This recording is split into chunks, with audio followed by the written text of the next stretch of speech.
Welcome, Aquarius, to your Taurus Super New Moon 1 month forecast for the ascendant, the Sun, or the Moon. Across the 16th, 17th of May, the Taurus New Moon, in her exaltation, provides a backdrop of energy for the next month.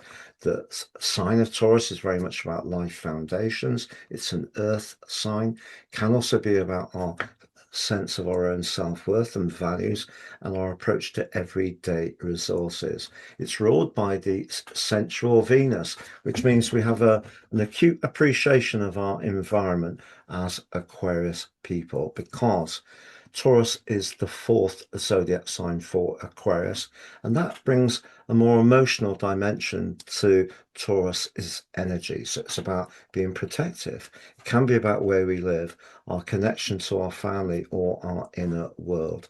On the screen now, Aquarius, is your event chart, and there's the moon and the sun at 25 degrees and 57. The big takeout is they're in the third and final decan of Taurus, sub-ruled by your traditional ruler of Saturn. So there is a little bit more of an appreciation here of being cautious. But Mercury, the planet of communication, but also precision, is very close to the Sun, which is very much the core energy. The Moon, the more nurturing vibe. But Mercury is how we think. But in the fourth house, Mercury can struggle to find its voice. But in Taurus, it has great analysis skills, particularly around maybe household or domestic costs and stuff like that.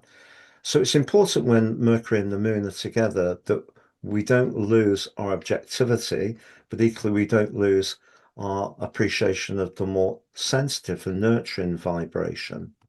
But aligning with the Sun and the Moon is Jupiter in a sextile, and that's really, really strong. Jupiter and the Moon and the Sun gives us a sense of positivity, of possibility.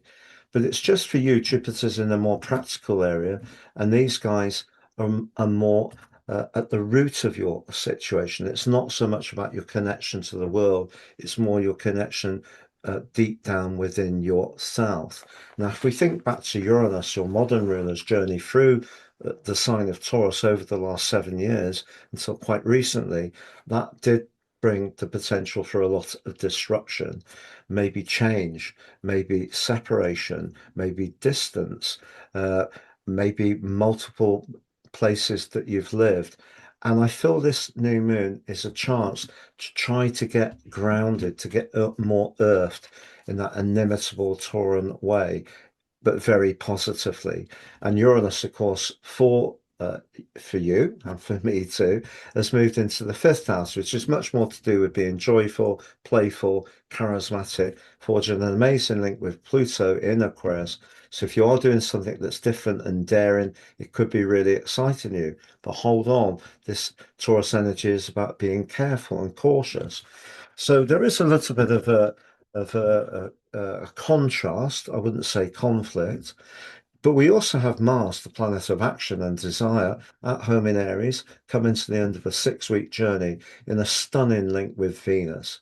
If you really like someone, that's a very encouraging aspect if it feels right too. Because at the end of the day, we can be attracted to someone and we can even have a good laugh. Maybe there is the sexual chemistry, but if we don't feel we can open up about our more vulnerable side, they probably aren't the right person for us. So that's something that could show up too. You can see Mars is in a conjunction, but it's precise with Chiron. If there's something about the way you think, if you think things down, if you tend to be a bit self-critical, Mars here is saying, look, show a bit more determination not to do that. And also, it's intriguing that Mars and Venus forge semi-sextiles to this energy in the fourth house. So how you think and discuss things, but also how you showcase them in a very charismatic way, Venus in the fifth house, it still needs to be rooted in feeling right for you. So whatever opportunities come up over the next month, always run it through the prism of, do I instinctively feel comfortable with this? If not, then maybe it's time to pause. I'm going to summarize those four areas, Aquarius. of energy, work, relationships, and finances next. Just to say, you can now get 3 horoscopes for the price of 1. I've reduced the price because I want to share natal astrology with more people. The one you pay for is your life roadmap. Helps us to understand the patterns that have played out in our lives so far and get a more intimate understanding of them and how we can work with that energy better future forwards. Free 12 months transit forecast and also draconic soul karmic analysis. Please see below for more. You can also, underneath this video, and download a free moon factoid about the astronomy of the supermoon, the astrology, the mythology, and there's some questions to work through there in a kind of workbook way.